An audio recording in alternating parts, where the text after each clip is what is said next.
अस्सलाम वालेकुम व्यूवर्स, कैसे हो सब आप। सिंधी मादी के 8 बच्चे निकले थे, एक रह गया, बस अल्लाह की मर्ज़ी।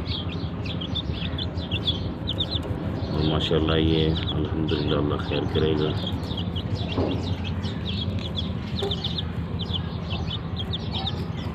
और वीडियो को यार लाइक भी किया करो और चैनल को सब्सक्राइब किया करो प्लीज़।